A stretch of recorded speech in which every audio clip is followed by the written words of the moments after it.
Bismillahirrahmanirrahim. Assalamualaikum warahmatullahi wabarakatuh. Salam sejahtera, salam Malaysia Madani, Tuan Yang Pertua, ahli-ahli yang berhormat Dewan Yang Mulia ini. Apa khabar semua? Sebelum saya meneruskan perbahasan mewakili BBC, izinkan saya menyatakan dan merakamkan ucapan takziah ke atas kepulangan Keramatullah Allahyarham Yahya Sinwar, tokoh pejuang Palestin dan juga ribuan lain rakyat Palestin yang telah syahid di medan juang. Semangat perjuangan Yahya Sinwar sehingga di akhir hayatnya masih teguh mempertahankan tanah Palestin dan Masjid Al-Aqsa. Biarpun dengan hanya sebatang kayu, kekal akan sentiasa dikenang sebagai pejuang ulung oleh umat Islam di seluruh dunia.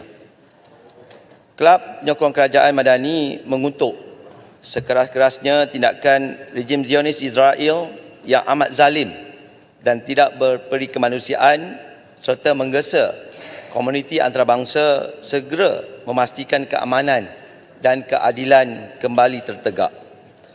Seluruh rakyat Malaysia perlu terus mendoakan kesejahteraan dan kekuatan rakyat Palestin. Sekian, terima kasih Tuan Yang Pertua. Pertamanya, saya ingin mengucapkan terima kasih kepada Tuan Yang Pertua kerana memberi ruang dan peluang kepada saya sebagai pengurusi BBC untuk turut serta dalam perbahasan belanjawan kali ini. Saya juga ingin merakamkan setinggi-tinggi ucapan tahniah dan syabas kepada Yang Amat Berhormat Tambun, Perdana Menteri dan Menteri Kewangan serta pasukan perbendaharaan kerana berjaya membentangkan belanjawan yang bertemakan ekonomi madani memperkasa rakyat dengan penuh hikmah dan bersifat menyeluruh serta berani mengambil beberapa keputusan dasar dan struktur walaupun ianya dikatakan agak kurang popular, tetapi demi kesejahteraan negara tercinta dan kelangsungan generasi yang mendatang, kita mesti lakukan sebaiknya. Tuan Yang Pertua, episod kisah lalu dan pengajaran akan pengalaman yang lampau telah dan kini memandu kita semua ahli-ahli Dewan Yang Mulia, sama ada pernah menjadi kerajaan atau sekarang memegang tampuk pemerintahan, bahawasanya belanjawan negara ini adalah satu instrumen penting pemangkin kepada ekonomi, suatu pengharapan kepada rakyat dan alat menguji kemampanan pentadbiran negara. Pandangan saya, pihak kerajaan telah berjaya membentangkan kerangka anggaran yang inklusif dan hala tuju ekonomi yang jelas setahun ke hadapan serta berfokus memperkasakan rakyat berasaskan keadilan sosial. Namun, saya akan juga turut menyinggung beberapa perkara nanti sebagai usaha panduan dan peringatan kerana di Dewan inilah untuk kita semua berbincang. Tuan Yang Pertua, pembentangan pada Jumaat yang lepas, saya amati ucapan Yang Amat Berhormat Tambun. Saya optimis kerajaan berupaya mengimbangi 4 pemfaktoran penting yang menjadi asas dalam kesejahteraan rakyat dan kemampanan ekonomi. Yang pertama, imbangan keperluan.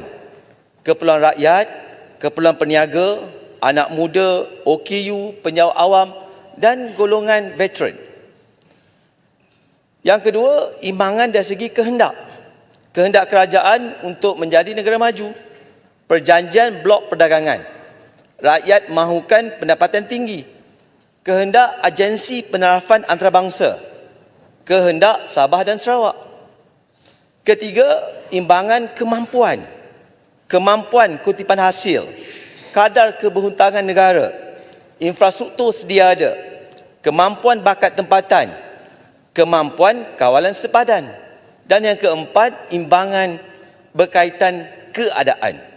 Keadaan geopolitik, perang dagang negara sumber, tuntutan negara tetangga, krisis iklim, black economy, cyber security, keterjaminan makanan. Ahli-ahli Dewan Yang Mulia ini, kitaran perimbangan 4 pemfaktoran ini adalah kompleksiti. yang memerlukan whole of nation approach daripada kita semua untuk bersama dan bertindak membangunkan nusa bangsa. Tuan Yang Bertua, belanjawan 2025 ini berjumlah 421 bilion ringgit Malaysia dengan sasaran defisit 3.8% dan jangkaan pertumbuhan KDNK pada kadar 4.5% ke 5.5% telah digariskan. Saya yakin, Tuan Yang Bertua, sasaran ini adalah munasabah dan praktikal untuk dicapai berdasarkan beberapa asas penting kepada backdrop semasa ekonomi Malaysia yang kembali mengukuh keyakinan pasaran global dan domestik. Keyakinan saya terhadap belanjawan ini berpaksikan kepada 5 asas yang penting. Asas pertama dari segi pertumbuhan KDNK dan pelaburan Malaysia. Alhamdulillah, Tuan Yang Bertua, prestasi ekonomi kita semakin kukuh dibuktikan dengan pertumbuhan KDNK separuh pertama 2024 pada kadar 5.1%, di mana suku pertama 4.2%, suku kedua 5.9%. Mungkin ada pihak yang mengaitkan angka yang baik ini adalah low base effect. Kesan asas yang rendah merujuk kepada tahun sebelumnya. Namun Tuan Yang Bertua, jika kita lihat pertumbuhan suku ke suku, quarter on quarter, 1.5% pada suku pertama, 2.9% pada suku kedua, dan saya kira inilah asas yang patut diambil kira memandangkan angka tersebut melepasi kadar pertumbuhan median quarter on quarter pasca COVID yang hanya berlegar pada kadar 1.4% hingga 1.5%. Pasaran buruh juga telah mencapai guna tenaga penuh. Jumlah pelaburan yang diluluskan pada separuh pertama 2024 dengan pertumbuhan sebanyak 18%. Ia dipacu pertumbuhan 9.1% pelaburan domestik. Pelaburan asing yang mencatat kenaikan sebanyak 16.7%. Aktiviti pelaburan swasta juga telah berkembang pesat. Nisbah pelaburan swasta kepada KDNK semakin meningkat, 17.8% pada separuh tahun pertama 2024 berbanding 15.5% yang dicatatkan keseluruhan pada tahun lalu. Asas dan kekuatan pertumbuhan inilah, Tuan Yang Bertua, membuatkan Bank Dunia meningkatkan unjuran pertumbuhan KDNK Malaysia tahun ini kepada 4.9% berbanding unjuran awal 4.3% sebelumnya, dan menjangka negara yang kita sayangkan ini akan mencapai negara berpendapatan tinggi menjelang 2028. Tuan Yang Bertua, asas yang kedua adalah prestasi ringgit. Saya akui bahawa prestasi ringgit sebahagian besarnya dipengaruhi oleh faktor luaran. Penurunan kadar faedah Federal Fund Rate FFR di sebanyak 50 mata asas telah mengurangkan jurang perbezaan di antara OPR dan FFR daripada 2.5% kepada 2.0%. Ini pasti memberi kesan positif kepada nilai ringgit. Kadar faedah global juga telah mencecah ke paras puncak dan kadar faedah yang kekal sama di Malaysia. Nilai ringgit juga meningkat berbanding negara-negara serantau. Namun kita tidak boleh menyangkal, Tuan Yang Bertua, data yang menunjukkan ini juga melibatkan isu fundamental yang menyumbang kepada pengukuhan ringgit dan menjadikan prestasi berbanding dolar Amerika Syarikat adalah terbaik di negara-negara Asia. Usaha dan strategi kerajaan meningkatkan permintaan ringgit memberikan sumbangan positif terhadap prestasi ringgit. Bank Negara Malaysia juga dijangka akan mengekalkan kadar faedah yang stabil. Inflasi dijangka kekal terkawal. Ia akan menyokong lagi ringgit ketika bank-bank pusat di serantau mula melonggarkan dasar monetary. Tuan Yang Bertua, kestabilan politik dan reformasi kepada dasar ekonomi yang telah dijalankan oleh kerajaan Madani memainkan peranan penting dalam meningkatkan keyakinan pelabur asing terhadap ekonomi Malaysia. Bukti yang jelas dapat dilihat apabila pelabur asing mencatat belian bersih dalam pasaran bond dan equity pada suku kedua dan suku ketiga tahun ini. Ini menandakan kepercayaan mereka terhadap potensi pertumbuhan dan kestabilan ekonomi negara. Dan ini yang harus kita tambah baik dan kekalkan. Asas ketiga dari sudut fiskal dan penarafan antarabangsa, Tuan Yang Pertua. Pertumbuhan hutang Kerajaan Persekutuan dilihat semakin positif.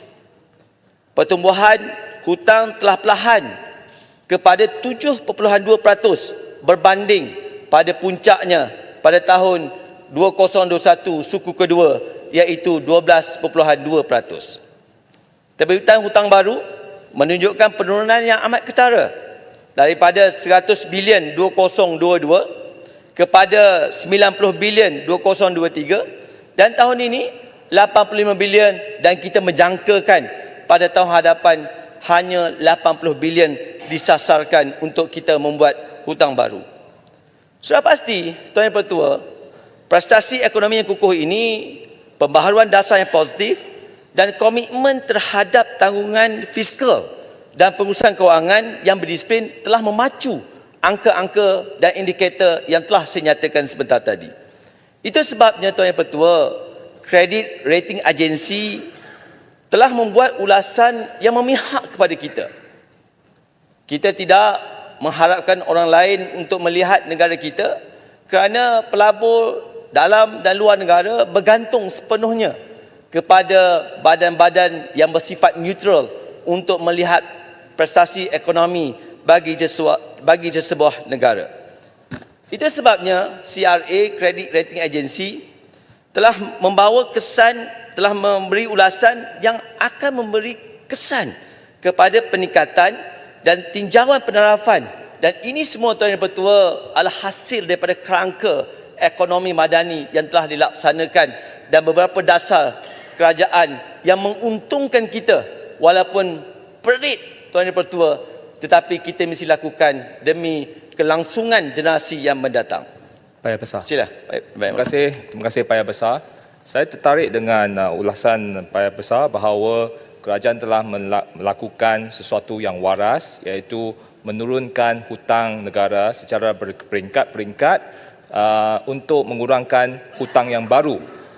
Tetapi saya pun tengok ada komen-komen di social media daripada pihak sebelah bahawa sepatutnya kerajaan ini haruslah kurangkan hutang secara drastik kerana hutang itu tidak baik untuk negara. Ya, apa pandangan Pak Yahya Besar?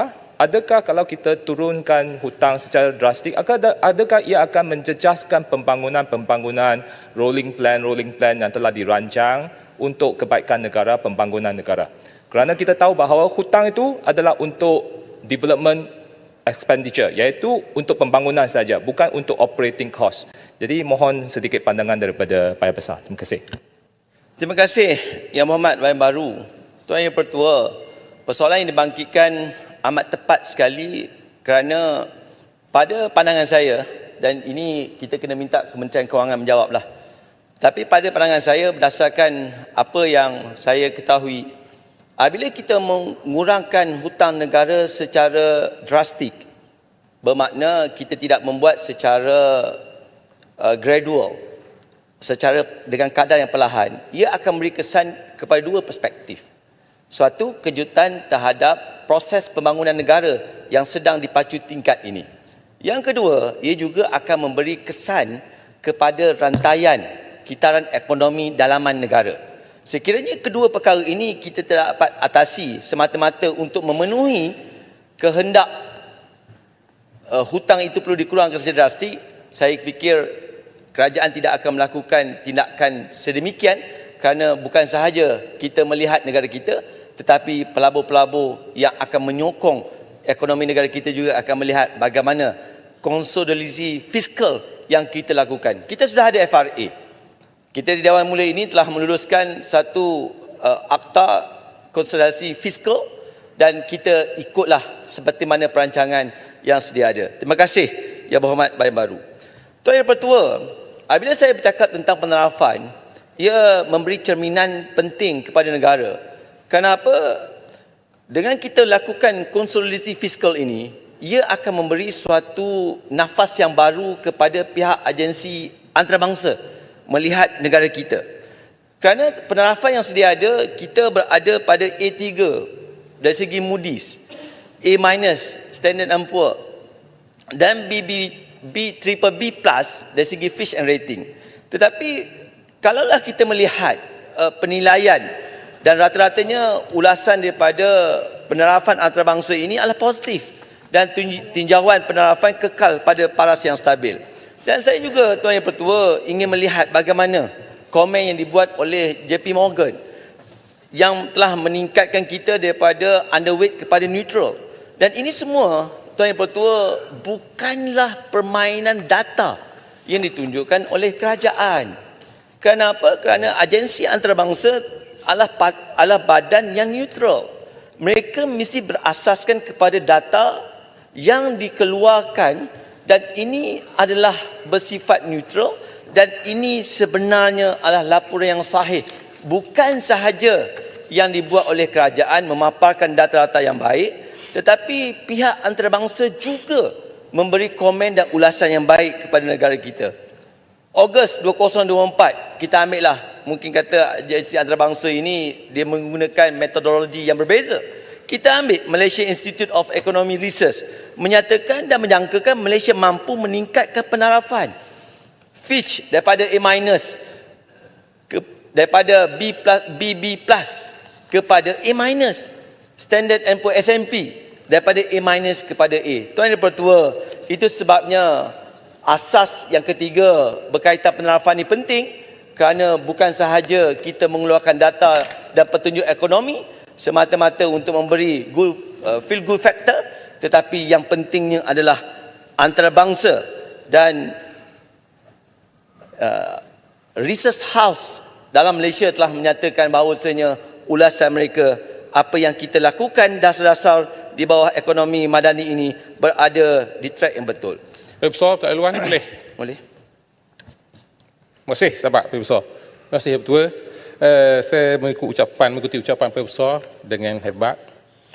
Cuma bersetuju tak Profesor bahawa rakyat di luar sana tak mahu mendengar angka-angka yang mantap, angka-angka yang hebat, yang sedap didengar, tetapi rakyat masih tertekan, makin tambah tertekan, susah mendapat beras, susah mendapat telur dan susah mendapat keperluan asas. Bersetuju atau tidak bahawa rakyat tidak mahu dengar angka-angka ataupun data-data yang hebat-hebat?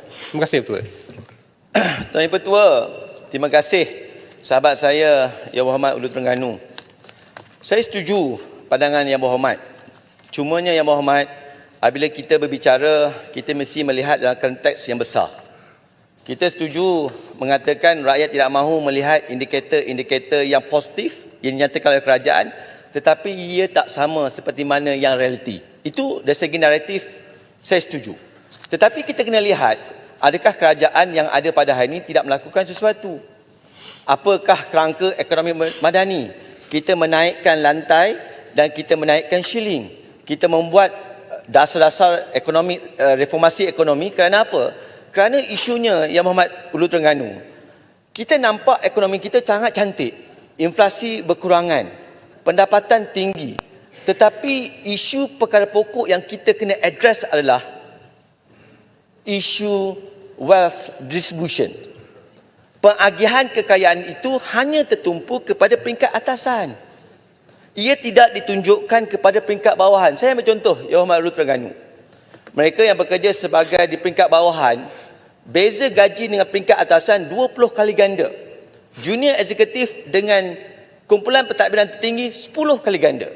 Kalau isu ini kita tidak atasi Yang Berhormat, bagaimana model ekonomi baik pun rakyat di luar sana tidak akan faham. Itu sebabnya kerajaan mengambil inisiatif untuk tingkatkan gaji penjawat awam, untuk tingkatkan gaji pekerja swasta. Kerana apa? Kerana kalau kita tak menaikkan lantai, jurang di antara mereka yang mempunyai pendapatan tinggi dan jurang yang berada di pendapatan rendah akan semakin melebar. Ya berhormat, saya dengar tadi macam seolah-olah ada sneaker sikit berkaitan bila kita tarik atau kita sasarkan subsidi, Yang Berhormat. Yang Berhormat, kalau kita naikkan lantai, kita masih bagi subsidi kepada mereka yang mempunyai pendapatan tinggi, ia tidak guna kita menaikkan lantai.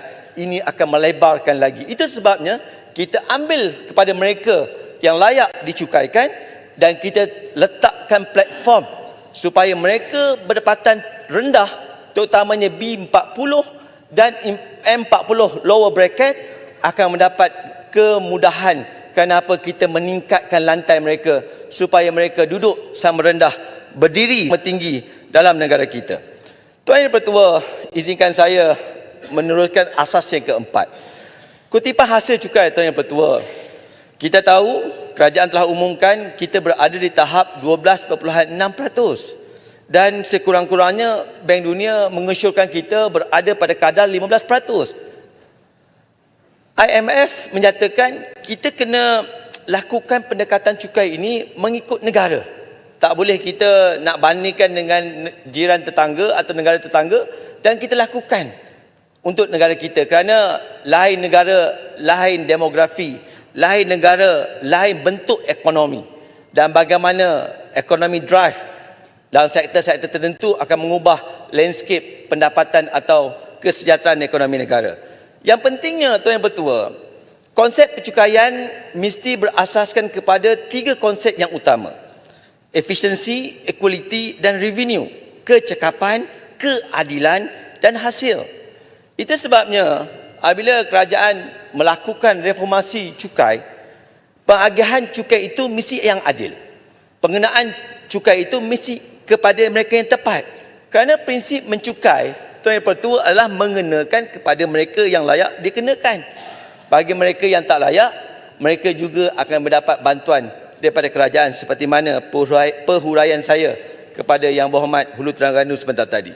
Tuan Yang Pertua, asas kelima yang ingin saya jadikan sebagai asas kenapa saya menyokong belanjawan ini adalah berkaitan kutipan subsidi. Ya. Terima kasih Paya Besar. Saya cukup tertarik dengan ucapan Paya Besar berkenaan dengan cukai. Memang ya, tax base kita di Malaysia ni agak rendah, 12.8%. Tapi ada satu sektor Paya Besar, iaitu sektor shadow economy atau black economy, yang sepatutnya kita dapat tap untuk menambahkan pendapatan negara. Apa pandangan Paya Besar, macam mana kita boleh mendapat pendapatan daripada shadow economy ni? Terima kasih.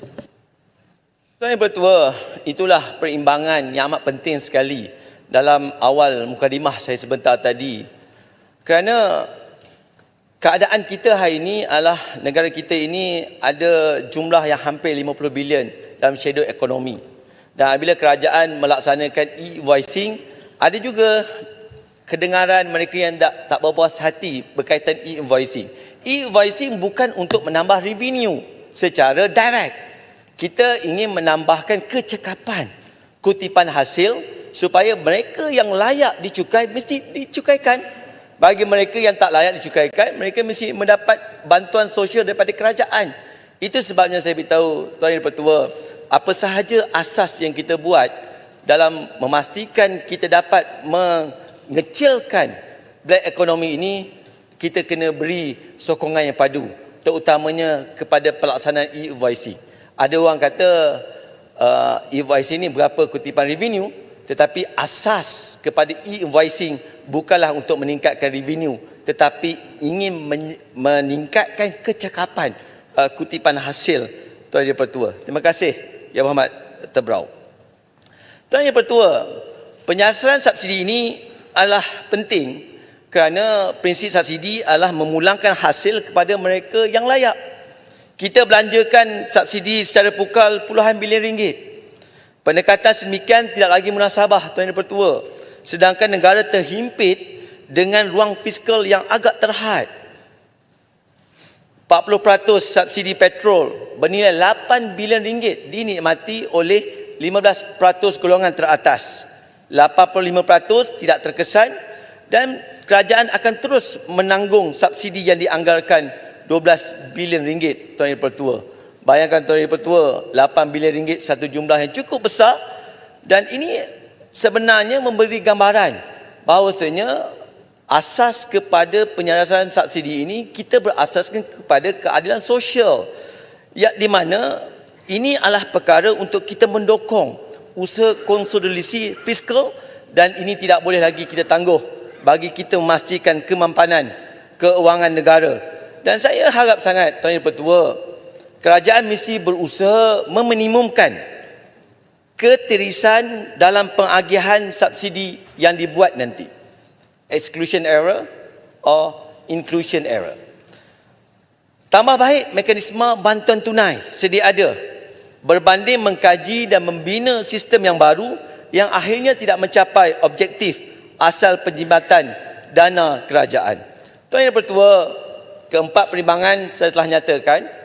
5 asas bagaimana saya mewakili BBC menyokong belanjawan ini, dan saya juga bukanlah seperti hanya menyokong tanpa ada arah tuju. Kita sebagai BBC, Tuan Tuan Yang Pertua, sikit ada mohon pandangan Yang Paling Besar. sila. Dalam senarai disebut untuk pengukuhan kemampanan ekonomi, kita juga risau ya soal peluang pekerjaan rakyat yang semakin kritikal. Pagi tadi diumum oleh Timbalan Menteri Sumber Manusia, hampir 300,000 rakyat kita hilang pekerjaan dalam tempoh 4 tahun ini. Jadi dalam bajet kita ni tidak nampak satu arah tuju ataupun perancangan yang lebih konsisten masa depan. Dan disebut juga dalam analisanya di pihak di luar sana mengatakan kita terlalu bergantung dengan sektor yang berisiko ni, pembuatan, pelancongan minyak dan gas ini, dan ketika Covid hari itu ramai yang hilang pekerjaan. Termasuklah yang disebut polisi buruh kita yang tidak konsisten menarik pelabur asing ni. Masalah gangguan politik, birokrasi menyebabkan pelabur-pelabur ni tak berminat untuk nak melabur di negara kita dan menyebabkan peluang pekerjaan rakyat kita ni semakin kritikal. Mohon juga Ketua Backbencher ni memberi penekanan bagaimana kerajaan perlu melihat benda ni dengan lebih serius. Tuan Yang Pertua, terima kasih Yang Berhormat Si. Apa yang dibangkitkan oleh Yang Berhormat Si adalah berkaitan apakah yang akan dilakukan oleh kerajaan. Saya ingat kerajaan akan jawab perkara tersebut. Tetapi pandangan saya Yang Berhormat, kita tidak boleh lagi berada dalam konteks seperti mana kita berada di zaman dahulu. Bila zaman sekarang ni, Tuan Yang Pertua, bukan lagi kita bercakap tentang Industrial Revolution 4.0 ataupun Society 4.0. Sekarang ini kita dah bercakap tentang Society 5.0. Bukanlah jawapan saya nak ke arah mengatakan kita perlu mengadaptasi kepada teknologi yang baru, bukan begitu. Tetapi kita mesti beralih. Susunan sektor ekonomi negara kita, saya setuju, bukan hanya tertumpu kepada manufacturing sahaja. Kita kena memantapkan sektor perkhidmatan. Bukan sahaja sektor perkhidmatan berkaitan pelancongan, tetapi kita juga kena menggunakan keupayaan yang ada. Berasaskan seperti mana yang disebut oleh Yang Berhormat Ketua Bangkang tadi, adalah kita ada natural resources. Kita ada sesuatu barang yang berharga yang selama ini kita hanya ekspor keluar barang bahan mentah tanpa kita proses di dalam ini. Kerana keunikan bahan tempatan ini akan meningkatkan jumlah pekerjaan yang akan kompensit dengan kehilangan pekerjaan yang disebutkan oleh Yang Berhormat Sik tadi. Itu sebabnya apa yang sedang dilakukan oleh kerajaan, kita menyelerakkan sektor dan kita mesti memantapkan sektor perkhidmatan. Ini perkara yang daripada dulu lagi Tuan Yang Pertua, semasa saya dalam front bench pun saya sebut, kerajaan perlu mengambil tindakan yang serius dalam memantapkan sektor perkhidmatan, dan kita juga kena beralih kepada country exporting destination. Kita tidak boleh lagi berada hanya kepada negara-negara tradisional yang akan membebankan kita apabila berlaku geopolitik yang telah kita dan akan hadapi masa yang akan datang nanti. Sila Pak Yang Besar. Terima kasih. Saya tertarik dengan hujah Pak Yang Besar tentang diversify ekonomi dan tumpukan sedikit tentang hasil bumi yang dibangkitkan oleh Ketua Pembangkang tadi. Ketua Pembangkang tadi membangkitkan bahawa kita mempunyai REE, Rare Earth, yang mempunyai potensi yang sangat besar bernilai trilion ringgit. Namun, untuk mendapatkan hasil yang terbaik, haruslah Malaysia harus mempunyai strategi tertentu. Dan kita nampak bahawa perlombongan itu di bawah kuasa negeri.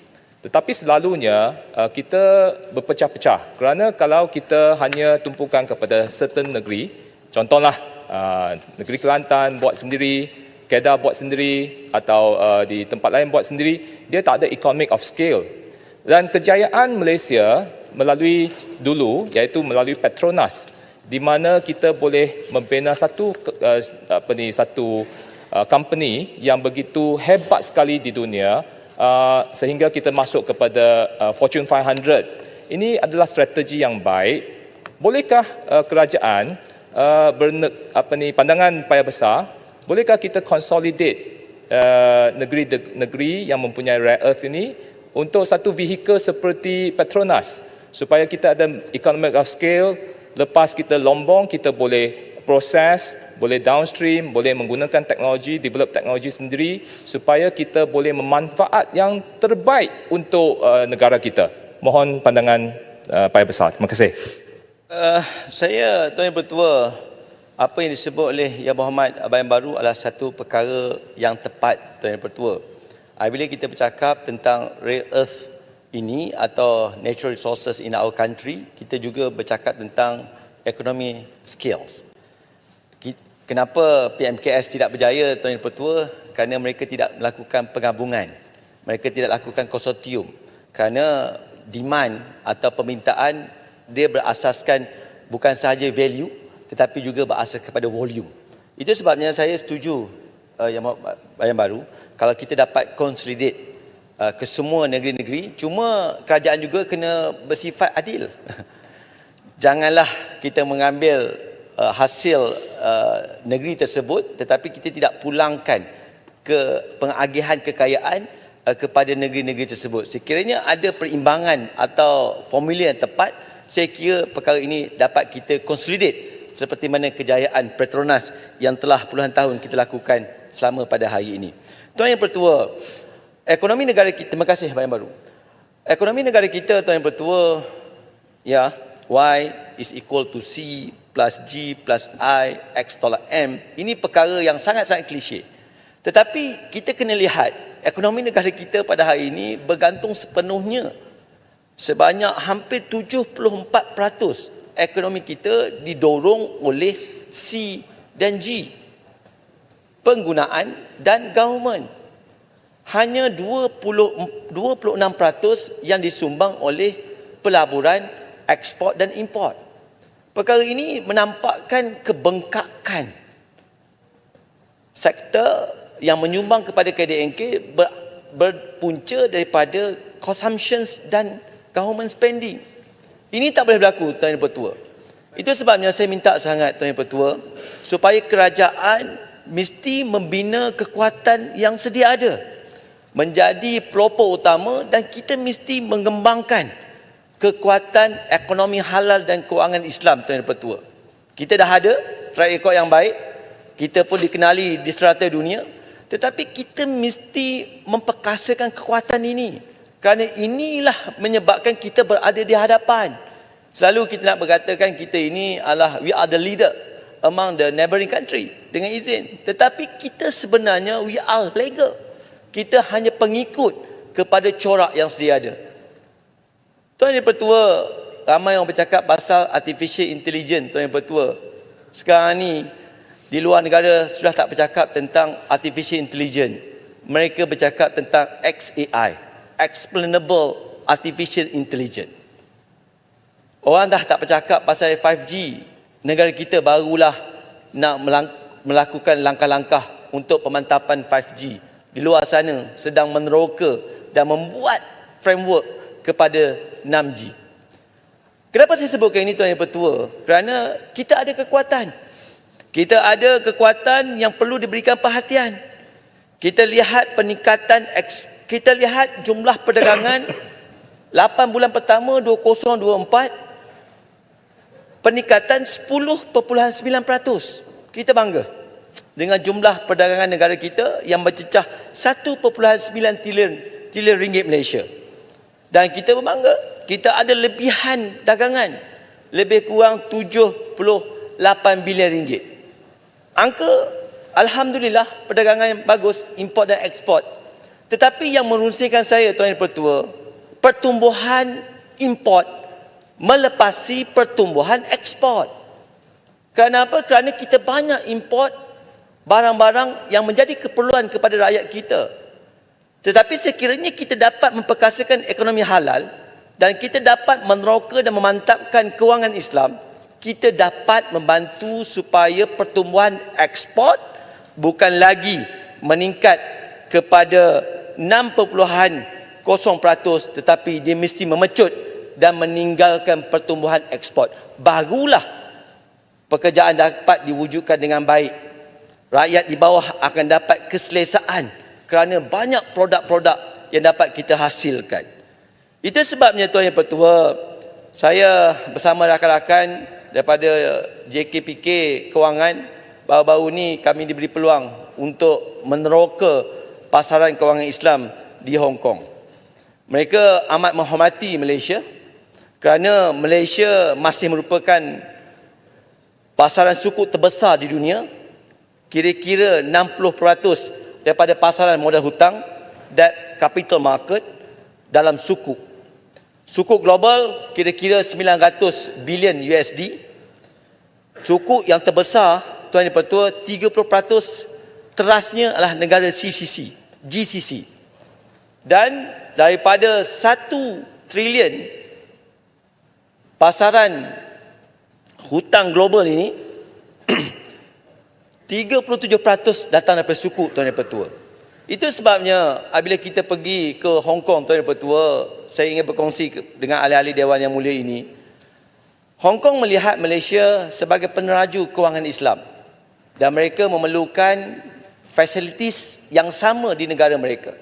Kerana Hong Kong tidak boleh lagi bergantung sepenuhnya kepada ekonomi China. Mereka sedang meneroka bagaimana untuk membawa flow in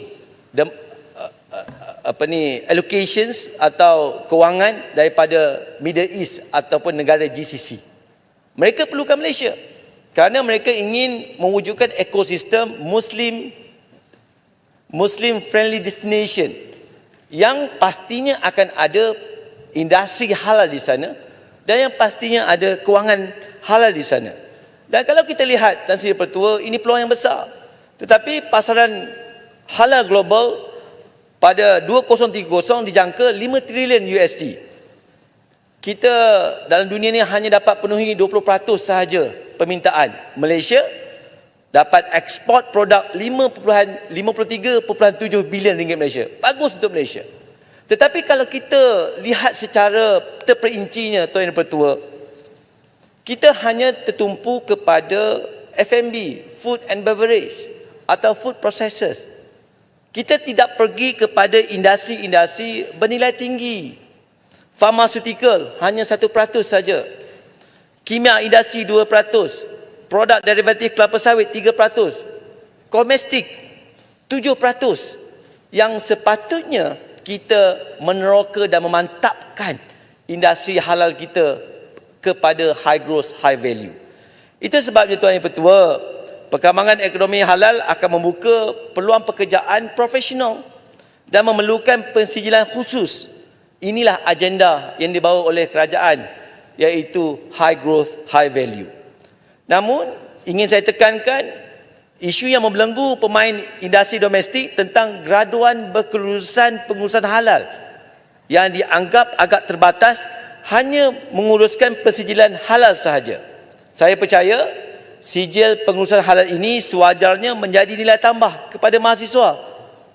Modul ini juga turut dapat diperkenalkan kepada mahasiswa dalam bidang pengurusan hotel, pelancongan, sains gunaan dan pelbagai lagi. Tuan Yang Pertua, daripada jumlah yang saya sebutkan tadi, 53.7 bilion, Tuan Yang Pertua, bukannya datang daripada PMKS. Kebanyakan datang daripada MNC. atau syarikat-syarikat yang besar. Itu sebabnya kalau kita ingin memantapkan perkara ini, kita kena pastikan bagaimana proses syarikat-syarikat di akar umbi itu dapat kita mantapkan. Saya ucapkan tahniah kepada Yang Amat Berhormat Timbalan Perdana Menteri. Daripada 3 bulan persijilan halal dapat dikurangkan kepada 1 bulan, dan baru-baru ini diumumkan dapat dikurangkan kepada 20 hari untuk mendapat sijil halal. Ini satu tindakan yang harus dipuji yang diterajui oleh Yang Amat Berhormat Baginda Datuk. Tuan Yang Pertua, tahun depan dan sekarang ni kita akan menjadi pengerusi ASEAN pada tahun depan. Saya ingin mencadangkan kepada kerajaan untuk kita mengukuhkan hubungan diplomatik dan kerjasama ekonomi di peringkat ASEAN. Saya mencadangkan penubuhan pusat latihan penyelidikan halal ASEAN, dan kita juga kena mengkaji Asian Syariah Stock Exchange untuk menjadikan ASEAN ini yang populasinya hampir 700 juta ini dapat menjadi peneraju kewangan Islam global. Setakat hari ini, Tuan Pertua, kalau kita pergi kepada pasaran equity, kita hanya ada syariah mengikut kuanter. Kuanter syariah, kaunter syariah, kaunter syariah ini, kaunter syariah itu. Tetapi kita nak ada stock exchange yang comply kepada syariah. Itu yang saya sebutkan, saya mencadangkan supaya pihak ASEAN untuk menerokai sebuah common platform trading yang disebutkan Asian Syariah Stock Exchange. Tuan Yang Pertua, usaha yang kedua adalah kos sara hidup ini.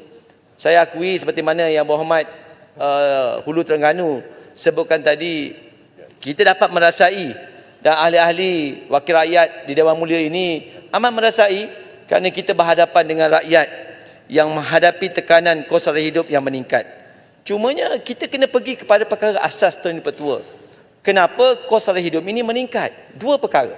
Satu, gaji yang rendah. Yang kedua, kos makanan yang tinggi.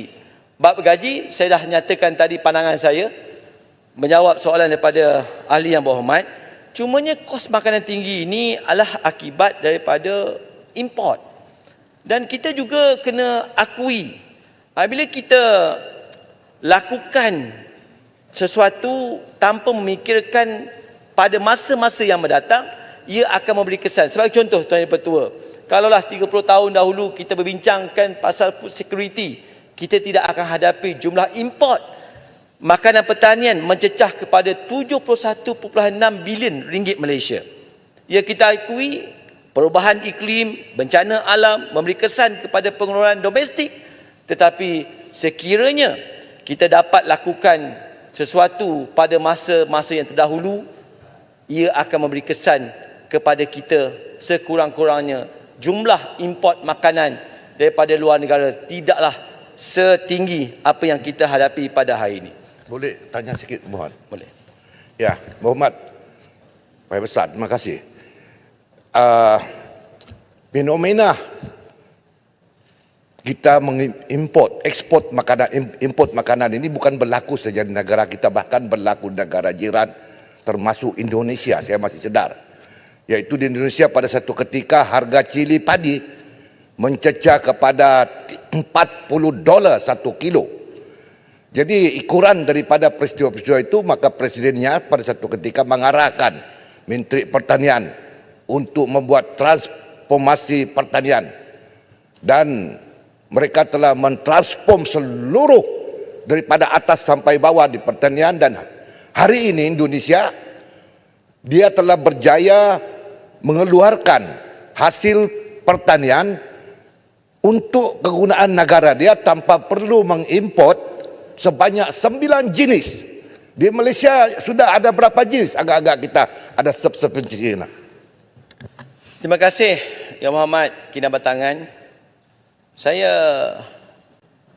mengambil pandangan Yang Berhormat Kinabatangan apabila merujuk kepada Indonesia, Tuan Yang Pertua. Itu yang saya sebutkan tadi, Tuan Yang Pertua. Tak guna kita mempunyai ekonomi yang berteraskan kepada teknologi, tetapi nasib kedaulatan makanan negara kita tidak capai. Kita boleh lakukan, Tuan Yang Pertua. Kita ada JLC, kita ada JLIC.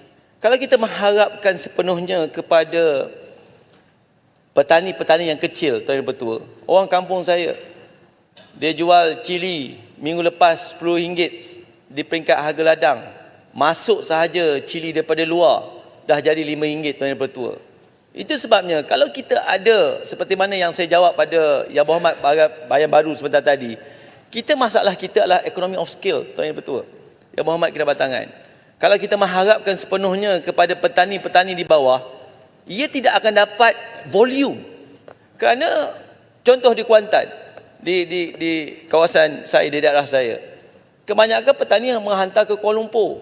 Kuala Lumpur ada pusat dagangan, pengumpulan semua hasil-hasil pertanian, dan hotel di Kuantan membeli daripada Kuala Lumpur. Bayangkan Tuan Yang Bertua, kenapa perkara ini tidak dapat kita selesaikan. Itulah menyebabkan kos sara hidup tinggi walaupun bagaimanapun kerajaan sedang lakukan sesuatu. Terima kasih Yang Berhormat Kinabatangan. Saya harap sangat.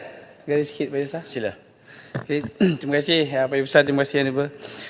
Saya juga ingin memberikan pandangan kepada Pak Besar. Setuju tak bahawa berkaitan dengan kita punya bekalan makanan, food security dan sebagainya ni, pernah digerakkan satu ketika di bawah agensi kerajaan tadi yang Muhammad Pak Besar sebut, tentang gedung makanan negara ni, dan dibelanjakan ratusan juta pernah dilaksanakan. Dan sekarang ni kita tengok pun di kawasan kita, Pak Besar anak penuka Felda, saya pun anak penuka Felda, ada banyak tanah di kawasan Felda kita tu yang kalau dimanfaatkan oleh generasi kita, boleh memberikan bukan sahaja sumber makanan kepada kita, tetapi juga memberi pendapatan kepada mereka, sementara kita ada banyak masalah tentang pendapatan generasi ini. Jadi bagaimana Pak Besar melihat mungkin ada satu dasar yang boleh dikuatkuasakan untuk supaya 317 tanah rancangan Felda sekurang-kurangnya, tak termasuk Felka dan Risdani, boleh menjadi tempat untuk mendaya kita punya food security. Terima kasih.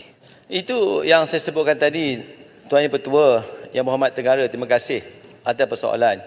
Bila kita bercakap tentang economy of scale ini, ia amat penting. Dan saya mengharapkan supaya GLC dan JLC menerajui perkara ini.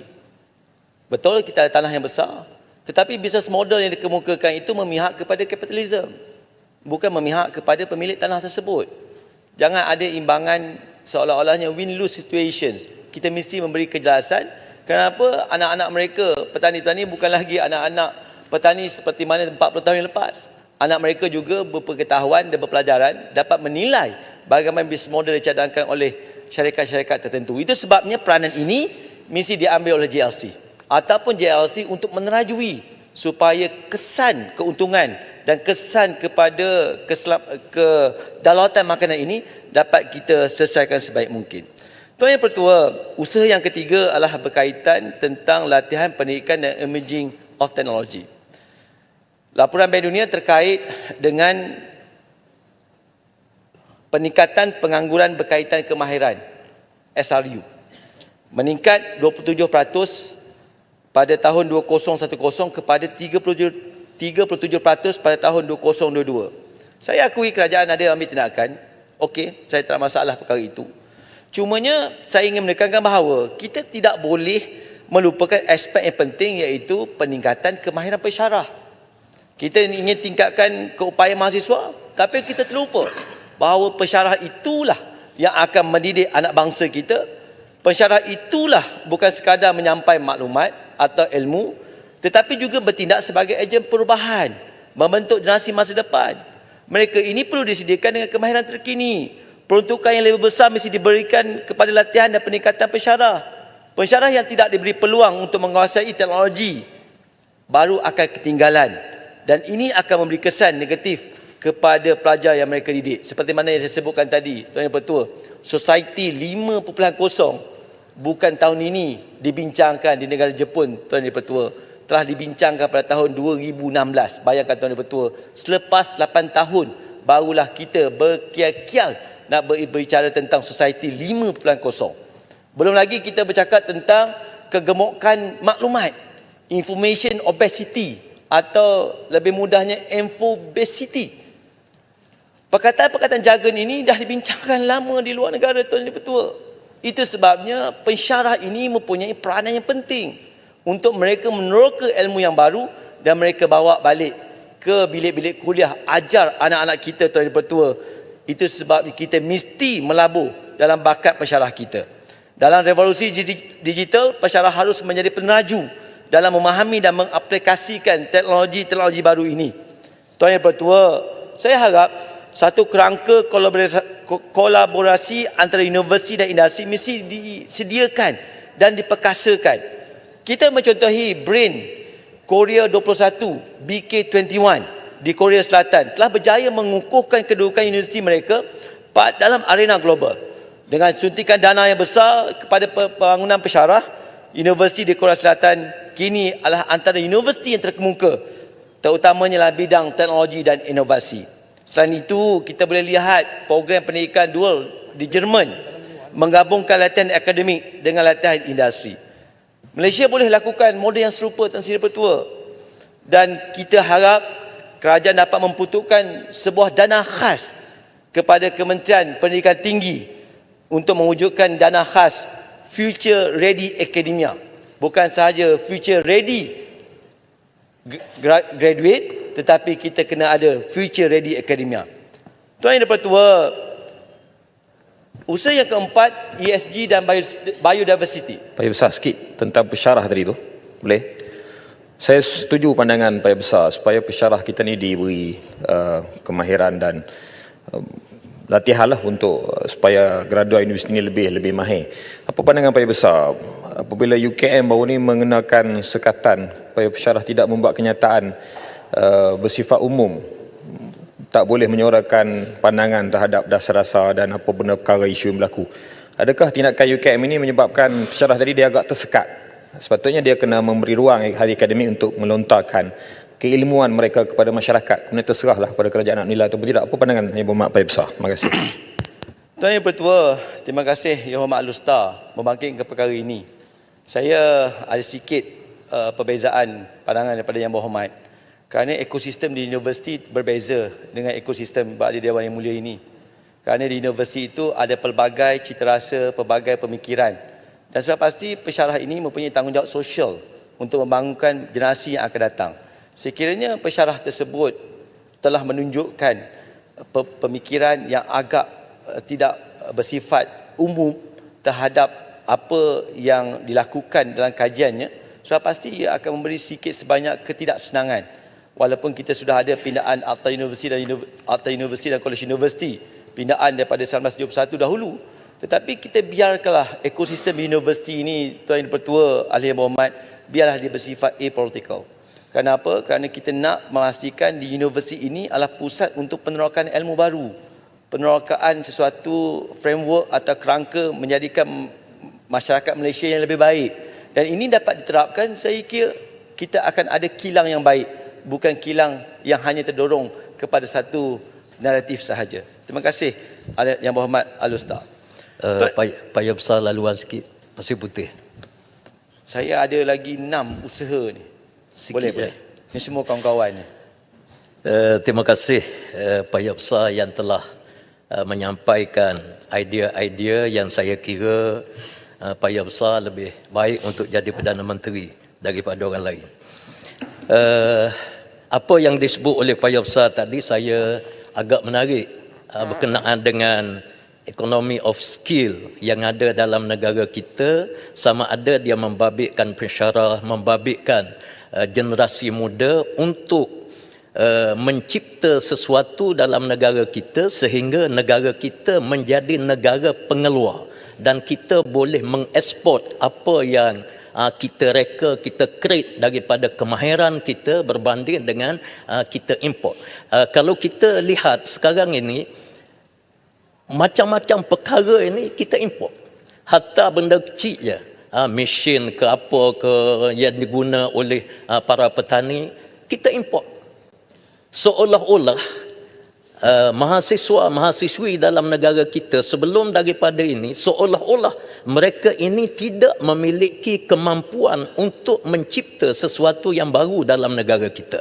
Termasuk juga dalam isu-isu pertanian yang disebut oleh Paya besar tadi sangat baik, supaya pertanian kita ni menjadi satu aset yang besar dalam negara kita, dan kita kebergantungan kita kepada negara luar itu biarlah makin hari makin minimum. Apa pandangan Yang Berhormat? Sekian, terima kasih. Terima kasih Yang Berhormat Pasir Putih. Saya memuji pandangan Yang Berhormat sangat jauh ke hadapan, maknanya ada chance jadi Presiden PAS tak akan datang nanti. Saya dah nampak sekarang dah. Tuan Yang Bertua, Nanti UMNO ikut PAS. Tuan Yang Bertua, yang paling pentingnya bagi kita adalah kita mesti, saya faham ini perkara yang berlaku di peringkat universiti. Saya kira Yang Berhormat Pasir Gudang cuba address dan Yang Berhormat Parit Sulong juga cuba address semasa mereka menjadi Menteri Pengajian Tinggi, iaitu bagaimana commercializations yang harus dilakukan di universiti itu mesti dibawa keluar. Gap ini kita kena isi, Tuan Yang Bertua. Dan Yang Berhormat Asri Putih, cuma kita punya researcher ni dia tak ada civilian, dia tak ada resilient, ketahanan nak menunggu ni. IP mereka didaftarkan, nak menunggu venture capital mana yang datang untuk bantu. Dan itu sebab saya melihat kerajaan sedang mengaturkan supaya ada venture capital yang bersesuaian untuk kita bangunkan research di universiti untuk kita bawa keluar supaya semua produk mesti Malaysia yang buat. Saya seronok berada tempoh hari membentangkan paper di Tokyo University dalam bidang PhD yang saya lakukan dalam bidang AI. Saya lihat mereka lebih jauh ke hadapan bila bercakap tentang energy transitions. Mereka jauh sangat ke depan. Kerana apa? Kerana dalam energy transition, National Energy Transition Roadmap, perkara yang penting adalah efisiensi, energy efficiency. Tetapi di Malaysia, energy efficiency produknya lagi mahal. Dan bagaimana orang kampung yang sepatutnya kita tolong tak diberikan subsidi untuk dapat energy efficiency produk. Energy efficiency produk selalunya tinggi, mahal. Tetapi di sana, di supermarket semua murah-murah, lampu LED, di kita mahal. Jadi perkara ini yang kita kena lihat secara holistik dan saya yakin kerajaan sedang melakukan perkara ini. Tuan Yang Bertua, saya minta maaf saya tak bagi ni sebab saya nak pergi kepada 6 perkara yang penting. Biodiversity, Tuan Yang Bertua. Biodiversity ini adalah perkara yang amat penting kerana naratif kita sekarang ni hanya menumpukan banyak perkara kepada climate change. Kerana apa? Kerana kita nak memastikan carbon emission yang dilepaskan ke atmosfera yang akan mengganggu global surface temperature supaya kita kekal 1.5 darjah Celsius. Kalau lebih, dia akan berlaku melting di North Port. Akhirnya air sungai akan meningkat dan banjir akan menjadi penampan apabila air sungai nak keluar. Ini perkara yang klise. Tetapi biodiversity sebenarnya, Tuan Yang Bertua, yang separuh dilepaskan di atmosfera, tetapi separuh disimpan dalam bumi.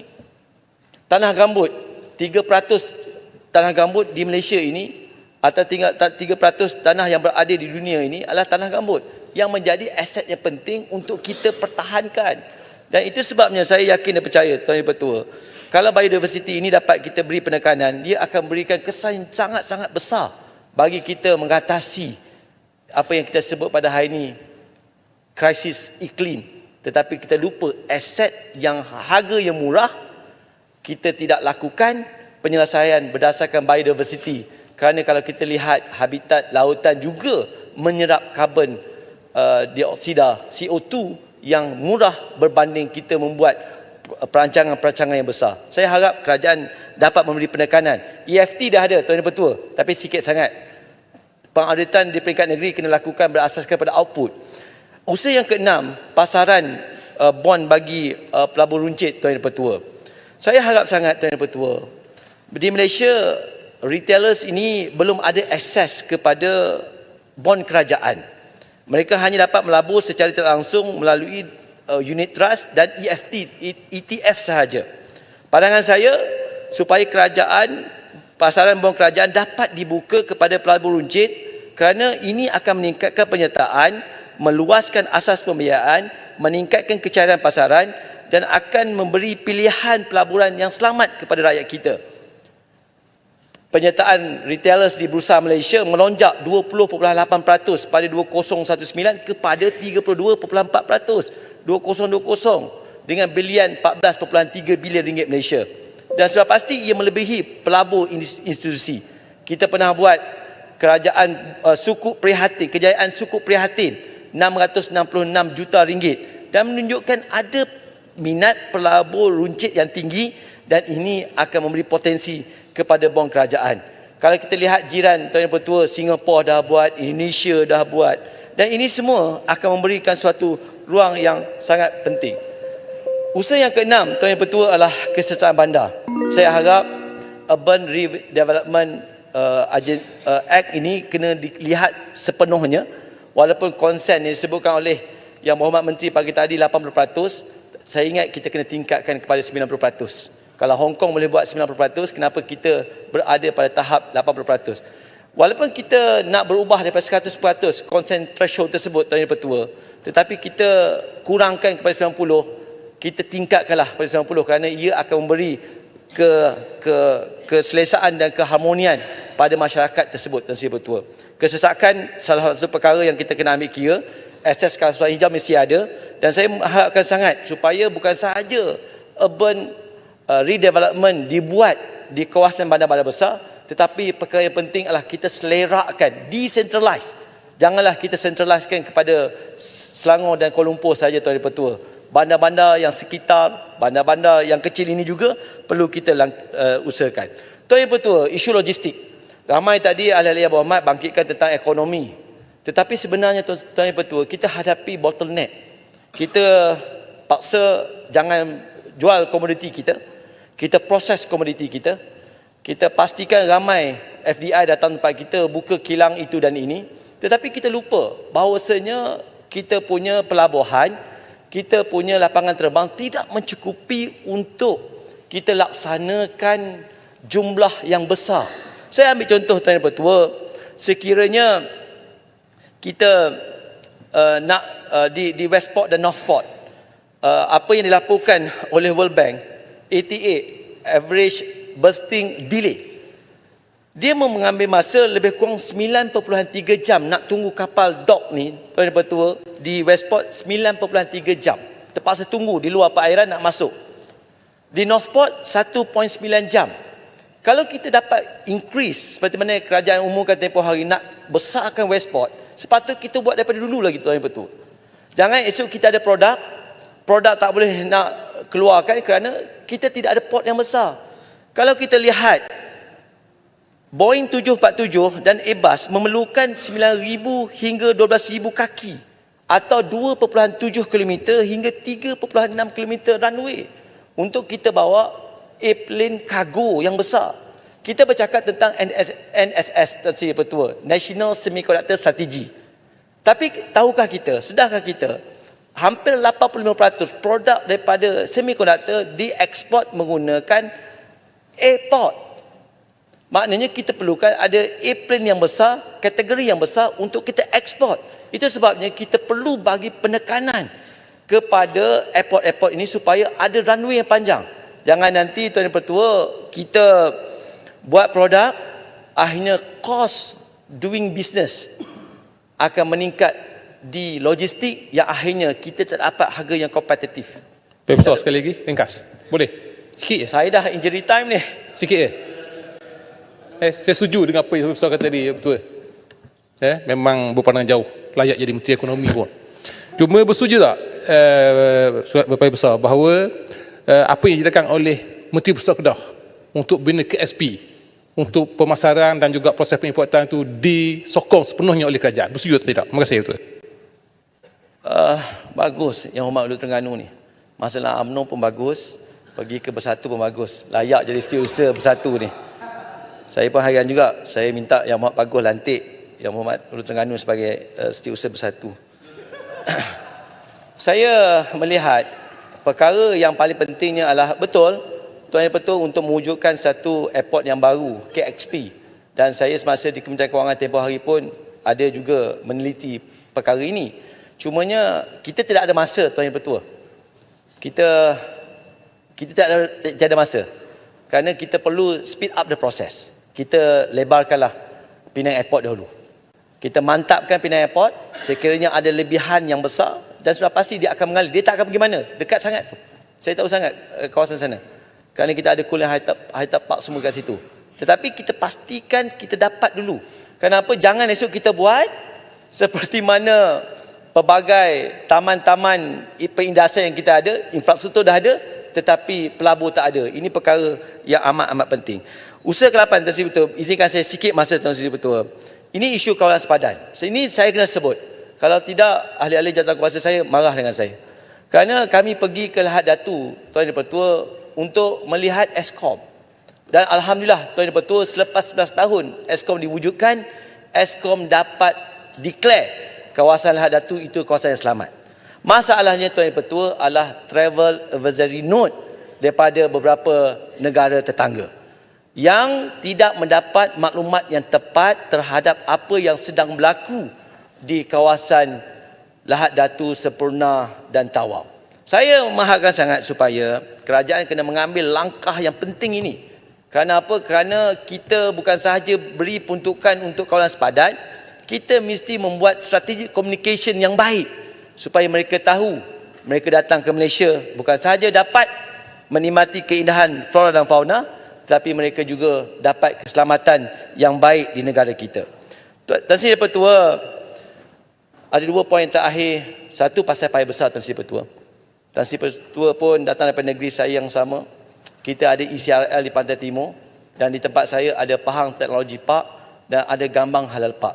Saya minta sangat kerajaan seriuslah untuk memberi inisiatif yang secukup mungkin supaya jangan kita ulangi apa yang dilakukan dalam jajaran Kereta Api Tanah Melayu.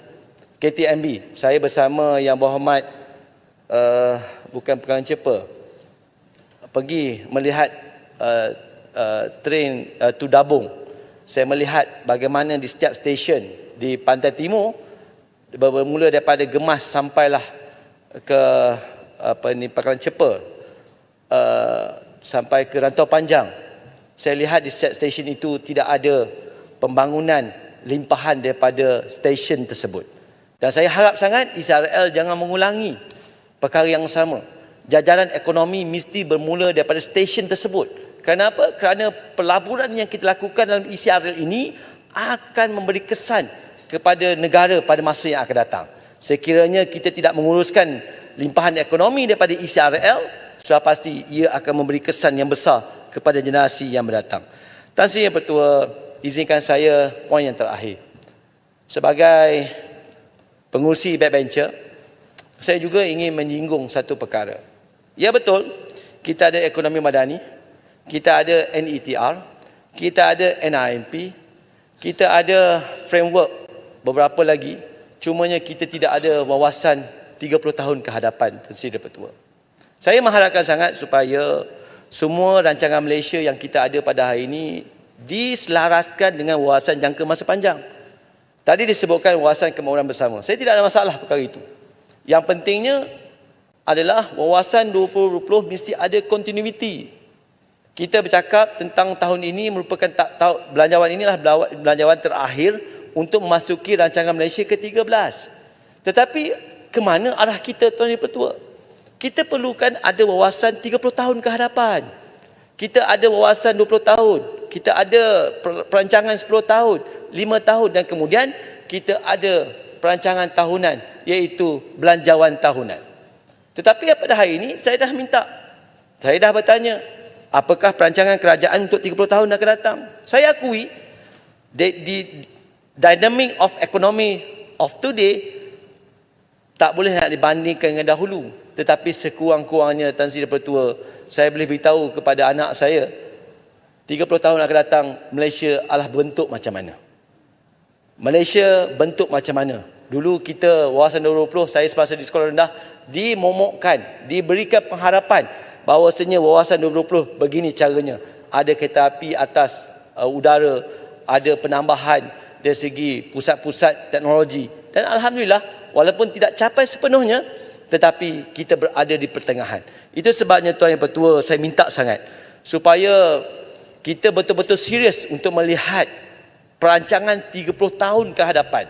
Dulu kita ada di bawah yang amat berbahagia Datuk Seri Najib Tun Abdul Razak, Transformasi Nasional 2050. Tak apalah kalau tak nak continue pun nama tersebut. Tetapi biarlah ada 30 tahun ke hadapan. Supaya apa? Supaya kita dapat beritahu kat mana kita punya goal post, dekat mana arah tuju kita.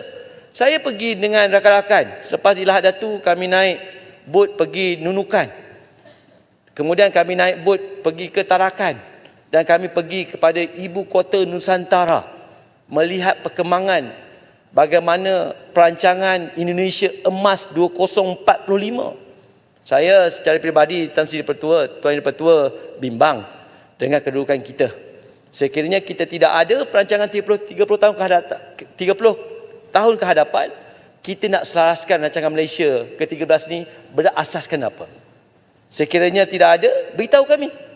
Sekurang-kurangnya kami dapat menceritakan kepada generasi akan datang di mana arah tuju kita.